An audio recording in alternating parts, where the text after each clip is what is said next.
ولقد يسرنا القرآن للذكر فهل من مدكر كنتم خير أمة أخرجت للناس تأمرون بالمعروف وتنهون عن المنكر وتؤمنون بالله ولو آمن أهل الكتاب لكان خيرا لهم منهم المؤمنون وأكثرهم الفاسقون لن يضروكم إلا أذى وإن يقاتلوكم يولوكم الأدبار ثم لا ينصرون ضربت عليهم الذلة أينما ثقفوا إلا بحبل من الله وحبل من الناس وباءوا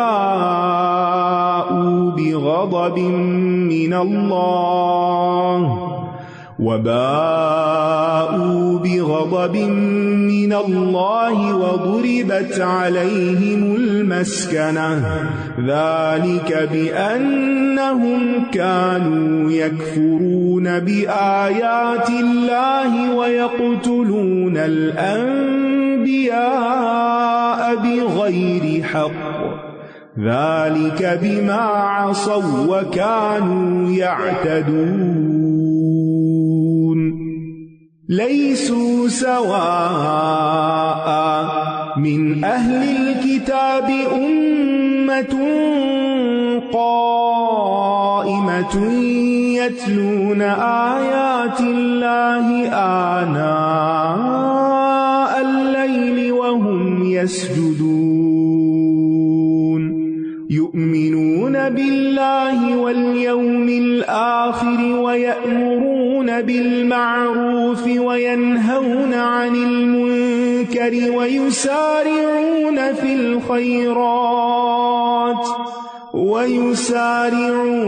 الخيرات وأولئك من الصالحين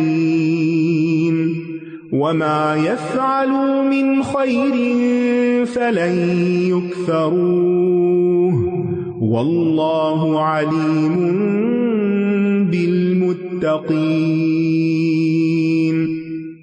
إن الذين كفروا لن تغني عنهم أموالهم ولا أولادهم من الله شيئا وأولئك أصحاب النار هم فيها خالدون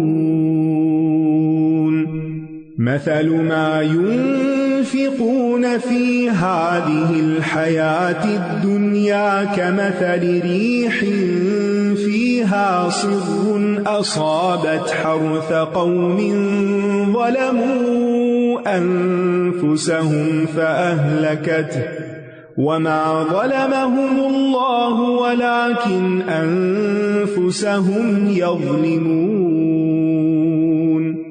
يا أيها الذين آمنوا لا تتخذوا بطانة من دونكم لا يألونكم خبالا ودوا ما عنتم قد بدت البغضاء من أفواههم وما تخفي صدورهم أكبر قد بينا لكم الآيات إن كنتم تعقلون ها أنتم أولئك تحبونهم ولا يحبونكم وتؤمنون بالكتاب كله وإذا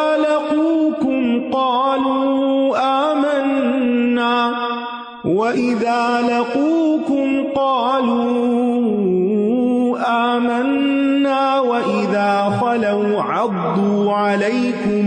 الأنامل من الغيظ قل موتوا بغيظكم إن الله عليم بذات الصدور إن تمسسكم حسنة تسؤهم وإن تصبكم سيئة يفرحوا بها وَإِن تَصْبِرُوا وَتَتَّقُوا لَا يَضُرُّكُمْ كَيْدُهُمْ شَيْئًا إِنَّ اللَّهَ بِمَا يَعْمَلُونَ مُحِيطٌ۔ تم بہترین امت ہو، کس کی بات کی جا رہی؟ ہماری بات کی جا رہی، لیکن کیوں؟ تم بہترین امت ہو جو لوگوں کی رہنمائی کے لیے نکالی گئی ہو۔ تمہیں لوگوں کو فالو کرنے کے لیے نہیں بنایا گیا، لوگوں کو اپنی طرف بلانے کے لیے کہا گیا ہے، جس دین پر تم ہو۔ تم بہترین امت ہو جو لوگوں کی رہنمائی کے لیے نکالی گئی ہے۔ تم نیکی کا حکم دیتے ہو اور برائی سے روکتے ہو، اور تم اللہ پر ایمان رکھتے ہو۔ اور اگر اہل کتاب بھی ایمان لے آتے تو یہ ان کے حق میں بہتر ہوتا۔ ان میں سے کچھ تو مومن ہے مگر ان کی اکثریت فاسق ہے۔ تو گویا جب تک مسلمان امر بالمعروف اور نہی عن المنکر کرتے رہیں گے وہ بہترین امت رہیں گے، اور اگر یہ کام چھوڑ دیا تو صرف نام کے مسلمان ہونے سے بہترین نہیں ہو سکتے۔ یہ تمہیں ہرگز نقصان نہیں دے سکتے سوائے کچھ اذیت دینے کے، اور اگر یہ تم سے لڑیں تو تم سے پیٹ پھیر جائیں گے، پھر یہ مدد نہ کیے جائیں گے۔ بات یہ ہے کہ حق پر چلنے والے غالب آ سکتے ہیں اگر وہ واقعی حق پر ہوں۔ یہ جہاں کہیں بھی پائے گئے ان پر ذلت مسلط کر دی گئی سوائے اس کے کہ اللہ کا سہارا اور لوگوں کا سہارا لے لیں، اور یہ اللہ کی طرف سے غضب میں گرفتار ہو کر پلٹے، اور ان پر محتاجی مسلط کر دی گئی۔ یہ اس لیے ہوا کہ یہ اللہ کی آیات کا انکار کرتے تھے اور انبیاء کو ناحق قتل کرتے تھے۔ یہ اس وجہ سے بھی ہوا کہ یہ نافرمانی کرتے تھے اور حد سے بڑھ جاتے تھے۔ یاد رکھیے، ایمان والوں کو، علم والوں کو، اللہ کی طرف بلانے والوں کو اذیت پہنچانا اور دوسروں کو ان کے بارے میں بدگمان کرنا، یہ کسی مسلمان کا کام نہیں ہو سکتا، کیونکہ علماء انبیاء کے وارث ہوتے ہیں، جو آپ کو دین کی بات سکھاتے ہیں اور جو آپ کو دین کی طرف بلاتے ہیں، ان کی قدر کرنی چاہیے۔ لیکن پہلی قوموں نے، اہل کتاب کے لوگوں نے کیا کیا؟ انہوں نے انبیاء کو ناحق قتل کر دیا، کیونکہ وہ انبیاء ان کو حق کی طرف بلاتے تھے اور وہ حق ماننا نہیں چاہتے تھے، وہ اپنی منمانی کرنا چاہتے تھے، اللہ کی نافرمانی کرنا چاہتے تھے، اور نافرمانی میں بھی حد سے بڑھ جاتے تھے۔ اس لیے پھر اللہ تعالیٰ کا غضب ان پر نازل ہوا۔ وہ کام جن کی وجہ سے پچھلی امتوں پر اللہ کی ناراضگی آئی، اللہ کا غضب ٹوٹا، ان کاموں سے بچنا چاہیے۔ یعنی ایک طرف بتایا گیا کہ تم بہترین امت ہو، لیکن کیوں؟ کب؟ جب یہ کام کرو گے۔ اور دوسری طرف ان قوموں کی پیروی نہیں کرنی جنہوں نے اللہ کی ناراضگی مول لی، جو مغضوب علیہم بنے۔ یہ سب ایک جیسے نہیں ہیں۔ اہل کتاب میں سے ایک جماعت ایسی ہے جو حق پر قائم ہے۔ وہ رات کی گھڑیوں میں اللہ کی آیات کی تلاوت کرتے ہیں اور وہ سجدے کرتے ہیں۔ وہ اللہ پر اور یوم آخرت پر ایمان رکھتے ہیں اور نیکی کا حکم دیتے ہیں اور برائی سے روکتے ہیں اور بھلائی کے کاموں میں ایک دوسرے سے سبقت کرتے ہیں، اور یہی لوگ صالحین میں سے ہیں۔ اور نیکی کا جو کام بھی وہ کریں گے اس کی ہرگز ناقدری نہ کی جائے گی، اور اللہ تقوی والوں کو خوب جاننے والا ہے۔ تو اس سے کیا پتہ چلتا ہے؟ اللہ تعالیٰ کا انصاف پتہ چلتا ہے کہ کسی بھی گروہ کے اندر اگر ایسے لوگ موجود ہیں جو اللہ کے اطاعت گزار اور فرما بردار ہیں، تو چاہے بظاہر وہ اس گروہ میں ہوں، لیکن اللہ سبحانہ وتعالیٰ ان کی نیکی کی قدر ضرور کرتا ہے۔ آپ دیکھیے کہ کس کی نیکی کی قدردانی کی جائے گی اور ناقدری نہیں کی جائے گی؟ جن کے اندر یہ صفات ہوں۔ نمبر 1، رات کی گھڑیوں میں اللہ کی آیات کی تلاوت نماز میں، اور وہ سجدے کرتے ہیں۔ ابھی بھی راتیں لمبی، تہجد کی عادت ڈالیے۔ اللہ اور یوم آخرت پر ایمان، اس کی تجدید کرتے رہیے۔ نیکی کا حکم دینا اور برائی سے روکنا اپنی ٹو ڈو لسٹ میں ڈال لیجئے۔ بھلائی کے کاموں میں ایک دوسرے سے آگے نکلنا، پیچھے نہیں رہنا۔ اچھا وہ بھی تو نہیں کرتا، کوئی ضروری ہے میں کروں؟ جب کوئی نہ کر رہا ہو، آپ سب سے پہلا قطرہ بنے بارش کا۔ تاکہ آپ کے لیے وہ سارا کام صدقہ جاریہ بن جائے. اور پھر نیکی کا کوئی بھی جو کام ملے اس سے پیچھے نہ ہٹنا، اور ان سب چیزوں کو تقویٰ کے ساتھ انجام دینا، اللہ کی خاطر کرنا. تو ایسے لوگوں کے اعمال کی قدردانی ہوگی. اگر آپ چاہتے ہیں کہ اللہ تعالیٰ آپ کی قدردانی فرمائے تو پھر یہ کام تو کرنے ہوں گے. اس کے لیے اپنے نفس کو تیار کرنا ہوگا. جی اوروں کو رائٹ دے دیں، ساتھ لے آئیں، کسی کو اطلاع کر دیں، کسی کا حال چال پوچھ لیں، ان کو خیر کی بات بتائیں. اللہ تعالیٰ چھوٹی سے چھوٹی نیکی کو بھی ضائع نہیں کرتا، حتیٰ کہ اللہ کے راستے میں نکلنے والے پاؤں کی گرد جو ہے یا برف یا پھسلن، اس کی بھی قدردانی ہے کہ میری یہ بندیاں ہر مشکل کو پیچھے چھوڑ کر اللہ کی خاطر اللہ کی کتاب سننے کے لیے حاضر ہو گئی. اور پھر آپ دیکھیے کہ واللہ علیم بالمتقین، اس بات کی فکر کرتے رہنا چاہیے کہ میرے اندر تقویٰ ہے کہ نہیں، میں اپنا تقویٰ کیسے بڑھاؤں. اور اس پریشانی پر بھی اجر ہے. کس پریشانی پر؟ اس فکر پر. کیونکہ اکثر ہمیں اپنے بارے میں فکر لگ جاتی ہے نا، پتہ نہیں میں کہاں کھڑا ہوں، پتہ نہیں میری یہ کوشش قبول بھی ہو رہی ہے کہ نہیں، پتہ نہیں میں اللہ کی نگاہ میں کس مقام پر ہوں، اللہ تعالیٰ مجھ سے ناراض تو نہیں. یہ جو فکر مندی ہے نا، یعنی جو بھی نیکی کے راستے میں آگے نکلنا چاہتا ہے اس کو یہ فکر ضرور لگتی ہے. یہ بالکل ایسے ہی ہے کہ جیسے اگر آپ کا کوئی امتحان ہو تو آپ نے جتنی چاہے تیاری کی ہوئی ہو، کیا ہوتا ہے؟ فکر رہتی ہے نا، پتہ نہیں عین وقت پر میرے ساتھ کیا ہوگا، میں وہ سب لکھ بھی پاؤں گا یا نہیں جو میں نے یاد کر رکھا ہے. اور بعض اوقات ایسا ہوتا ہے نا، ہم باہر آ کے کہتے ہیں مجھے سب کچھ آتا تھا لیکن پتہ نہیں اس وقت تو میرا مائنڈ بلینک ہو گیا. ہم سب ان ایکسپیرینس سے گزرتے ہیں، ان سارے تجربات سے گزرتے ہوئے آخرت کی فکر کر لینی چاہیے. کہیں ایسا نہ ہو کہ وہاں میں دیکھوں میں تو اتنا کچھ کیا تو وہ کدھر ہے، نظر ہی نہ آئے. ریاکاری کر کے، احسان جتا کے، دکھاوا کر کے سب ملیا میٹ کر دیا، یا شرک کر کے یا بدعات میں پڑھ کے سب ضائع کر دیا. تو اس بات کی فکر مندی رہنی چاہیے اور اللہ سے ہدایت مانگتے رہنا چاہیے. اسی لیے ہر نماز کی ہر رکعت میں سورۃ فاتحہ پڑھی جاتی ہے کہ اہدنا الصراط المستقیم. پھر فرمایا یقیناً وہ لوگ جنہوں نے کفر کیا، ان کے مال اور ان کی اولاد انہیں اللہ سے بچانے میں ہرگز کچھ بھی کام نہ آئیں گے، نہ مال نہ اولاد، اور یہی لوگ آگ کے ساتھی ہیں، یہ اس میں ہمیشہ رہنے والے ہیں. مومن کو چاہیے کہ اپنے مال اور اولاد سے اپنی آخرت بنائے. یہ دو بہترین چیزیں جو کسی کو ملیں وہ انہیں اپنی آخرت بنانے کے لیے استعمال کرے. یہ ان اسباب میں سے ہیں، اگر ان کو انسان صحیح رستے پر لگائے تو وہ اس کے لیے صدقہ جاریہ بن جاتے ہیں، درجات کی بلندی کا ذریعہ. یعنی اگر آپ کی اولاد نیک ہے اور آپ دنیا سے چلے بھی گئے ہیں تو ان کی نیکیوں کا فائدہ آپ کو پہنچتا رہے، ان کی دعائیں آپ کو پہنچتی رہیں گی. آپ نے اپنی زندگی میں کوئی مال اچھے کام میں لگا دیا، آپ دنیا سے چلے بھی گئے، اس کا پروفٹ آپ کے نامہ اعمال میں جمع ہوتا رہے گا، صدقہ جاریہ. تو مال اور اولاد اس لیے دیے اللہ نے تاکہ یہ نعمت صرف دنیا کے لیے نہیں. اصل میں ان دونوں چیزوں کو ہم کیا سمجھتے ہیں؟ یہ دنیا کی چیزیں ہیں.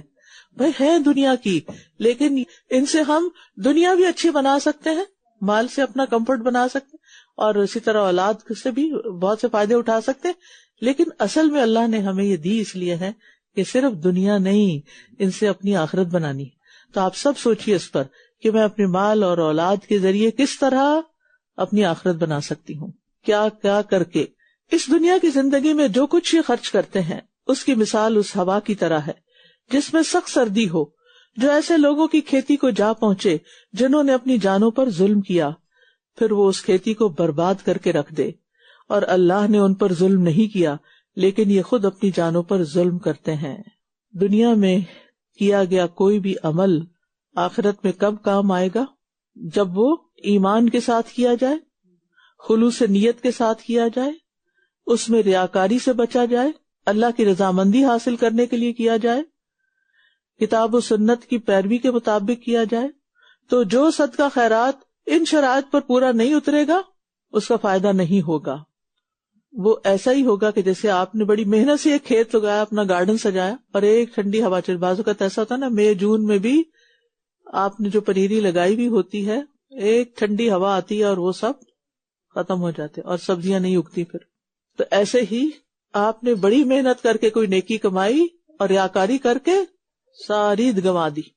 ایک بات نے سب برباد کر دیا. جیسے ایک ہوا کا جھونکا ہوتا ہے نا, پتہ نہیں چلتا ہوا آ رہی ہے ٹھنڈی, ایسے ہی منہ سے بات نکلتی ہے, وہ بھی بات بھی ایک ہوا کی شکل میں ہوتی ہے. وہ ایک بات ہم کرتے ہیں اور ہمیں پتہ بھی نہیں ہوتا, سب صاف ہو چکا ہوتا ہے. اللہ تعالیٰ ہمیں محفوظ رکھے, ہمیں عقل سمجھ حکمت دے, بصیرت دے کہ ہم بولنے سے پہلے سوچا کریں. اے لوگو جو ایمان لائے ہو, اپنوں کے علاوہ دوسروں کو رازدار نہ بناؤ, یہ تمہاری خرابی میں کمی نہ کریں گے. یہ دل سے چاہتے ہیں کہ تم کسی مشکل میں پڑ جاؤ. یعنی جو حاسد ہوتے ہیں وہ یہی سوچتے ہیں. یقیناً ان کے منہوں سے بغض ظاہر ہو چکا ہے, اور جو ان کے سینے چھپاتے ہیں وہ تو زیادہ بڑا ہے. یقیناً ہم نے تمہارے لیے نشانیاں کھول کر بیان کر دی ہیں اگر تم عقل رکھتے ہو. گویا انسان دلی دوست اس کو بنائے جو اس کے دین پر ہو, مخلص ہو, سچا مومن ہو, اس کے دل میں آپ کے لیے کوئی بغض نہ ہو. کیونکہ جن لوگوں کی باتوں سے ان کے دل کا بغض ظاہر ہو جائے ان سے احتیاط برتا کریں, ان کے سامنے جا کے اپنے سارے راز نہیں کھولیں. فرمایا ہاں تم وہی لوگ ہو جو ان سے محبت رکھتے ہو جبکہ یہ تم سے محبت نہیں رکھتے, اور تم تمام کتابوں پر ایمان رکھتے ہو. اور جب یہ تم سے ملاقات کرتے ہیں تو کہتے ہیں ہم ایمان لائے, اور جب یہ اکیلے ہوتے ہیں تو تم پر غصہ کی وجہ سے اپنی انگلیاں کاٹ کھاتے ہیں. کہہ دیجئے مر جاؤ اپنے غصے میں, یقیناً اللہ سینوں کے بھید خوب جاننے والا ہے. اگر تمہیں کوئی بھلائی پہنچے تو وہ انہیں بری لگتی ہے, حاسد ایسا ہی ہوتا ہے. اور اگر تمہیں کوئی برائی پہنچے تو یہ اس پہ خوش ہوتے ہیں. اور اگر تم صبر کرو اور تقوی اختیار کرو تو ان کی چال تمہیں کچھ بھی نقصان نہ دے گی. یقیناً جو کچھ یہ کر رہے ہیں اللہ اس کو گھیرنے والا ہے. صبر اور تقوی کے ذریعے انسان اپنے حاسدوں دشمنوں کی چالوں سے محفوظ ہو جاتا ہے, ایسے نقصانات سے بچا جا سکتا ہے. آپ دیکھیے کہ صبر کب ہوتا ہے جب آپ بہت سی باتیں کسی کے اپنے خلاف سنتے ہیں اور آپ کو سمجھ آ رہی ہوتی ہے کہ وہ کہاں سے بول رہا ہے, حسد کی وجہ سے بول رہا ہے, تو آپ اس پر جوابی کارروائیاں نہ شروع کر دیں, ان باتوں کو بہت اہمیت نہ دیں, وہ جھگڑا نہ شروع کر دیں. صبر کریں, اللہ سے مدد مانگیں, اور اگر کوئی بات کرنی بھی پڑے, کوئی پوچھے بھی, تو دل کے تقوی کو حاضر کر کے زبان سے صرف حق بات کہیں, زیادہ نہیں, ورنہ آپ ظالم ہو جائیں گے. یہ چند لفظ ہیں لیکن بڑے ہی قیمتی ہیں.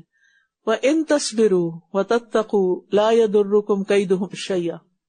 کسی کی بھی سازش, چال, بدنیتی اور آپ کے خلاف جو بھی وہ کرنا چاہتا ہے اس سے بچنے کے لیے صبر اور تقوی کا دامن تھام لیں, اس کو اپنی عادت بنا لیں. اور صبر بولنے میں بھی ہوتا ہے, بہت زیادہ شکوے شکایت کرنا اور بار بار اس چیز کا تذکرہ کرنا. تقوی دل کی حالت ہے نا, جب کسی چیز کو ہم دل میں رکھ بیٹھتے ہیں نا تو تقوی رخصت ہو جاتا ہے. کوشش یہ کریں کہ وہ دل سے نکل جائے اور آپ اچھی اچھی باتیں سوچیں, آپ کو جو نعمتیں ملی ہوئی ہیں ان کے بارے میں سوچیں. آپ دیکھیں کہ کسی نے بھی جو آپ کو تکلیف پہنچائی ہو, کوئی بھی ہو سکتا ہے, ہمارا کوئی بہت پیارا ہو سکتا ہے, اگر آپ اس تکلیف کو بار بار ذکر کریں گے تو کیا ہوگا, وہ تکلیف بڑھے گی یا کم ہوگی؟ بڑھے گی اور زیادہ ہو جائے گی, اور پھر وہ پکی ہو جائے گی, پھر وہ آپ کے مزاج کا حصہ بن جائے گی, پھر وہ آپ کو عمل میں پیچھے کر دے گی کیونکہ آپ کی ساری انرجی اس پہ لگ رہی ہے, آپ کی پروڈکٹیوٹی ختم ہو جائے گی. لہذا صبر کیا, چپ کر جائیں, اور جس نے تکلیف پہنچائی اس کو تانے شانے نہ دیں, اس کا لڑائی نہ کریں, اللہ سے مدد مانگتے رہیں. سوچیں اللہ نے مجھے اس تکلیف میں کیوں ڈالا ہے, یہ آزمائش کیوں آئی ہے, کوئی وجہ ہوگی نا. اللہ تعالیٰ مجھ سے کچھ اور چاہتا ہے, میرا دھیان ایک چیز سے ہٹا کر کسی اور چیز کی طرف لگانا چاہتا ہے, وہ اس کے ذریعے میری تربیت کرنا چاہتا ہے. آپ دیکھیے کہ جب کسی چیز کو جلایا جاتا ہے تو اس سے اس کے سارے جو زہریلے اثرات اور ٹاکسنز اور میل کچل وہ نکل جاتا ہے. جب ہم بھی کسی تکلیف میں مبتلا ہوتے ہیں تو ہماری تطہیر ہو رہی ہوتی ہے, تزکیہ ہو رہا ہوتا ہے, تربیت ہو رہی ہوتی ہے. کبھی انسان اپنی صحت کی طرف سے آزمایا جاتا ہے, کبھی انسان اولاد کی طرف سے, کبھی مال کی طرف سے, کبھی اسپاؤس کی طرف سے, کبھی دوستوں کی طرف سے, کبھی اپنوں کی طرف سے, کبھی پرایوں کی طرف سے. یہ آزمائشیں تو آتی رہیں گی, لیکن ان میں نہ زبان سے کوئی ایسی بات کرنی ہے کہ جو اللہ کو ناراض کرے, اور نہ رویے اور اخلاق میں کوئی ایسی چیز لانی ہے جس سے معاملات اور خراب ہوں اور آپ کی تکلیف اور بڑھ جائے. کسی کو نعمت ملے تو دعا دے دیں, کسی کو تکلیف پہنچے تو اس کی غمخواری کر دیں, آپ کی اپنی تکلیفیں کم ہونے لگیں گی. وَإِذْ غَدَوْتَ مِنْ أَهْلِكَ تُبَوِّئُ الْمُؤْمِنِينَ مَقَاعِدَ لِلْقِتَالِ وَاللَّهُ سَمِيعٌ عَلِيمٌ إِذْ هَمَّ الطَّائِفَتَانِ مِنْكُمْ أَنْ تَفْشَلَا وَاللَّهُ وَلِيُّهُمَا وَعَلَى اللَّهِ فَلْيَتَوَكَّلِ الْمُؤْمِنُونَ وَلَقَدْ نَصَرَكُمُ اللَّهُ بِبَدْرٍ وَأَنْتُمْ أَذِلَّةٌ فَاتَّقُوا اللَّهَ لَعَلَّكُمْ تَشْكُرُونَ إِذْ تَقُولُ لِلْمُؤْمِنِينَ أَلَنْ يَكْفِيَكُمْ أَنْ يُمِدَّكُمْ رَبُّكُمْ ب3,000 مِّنَ الْمَلَائِكَةِ مُنْزَلِينَ بَلَى إِن تَصْبِرُوا وَتَتَّقُوا وَيَأْتُوكُم مِّن فَوْرِهِمْ هَذَا يُمْدِدْكُمْ رَبُّكُمْ ب5,000 مِّنَ الْمَلَائِكَةِ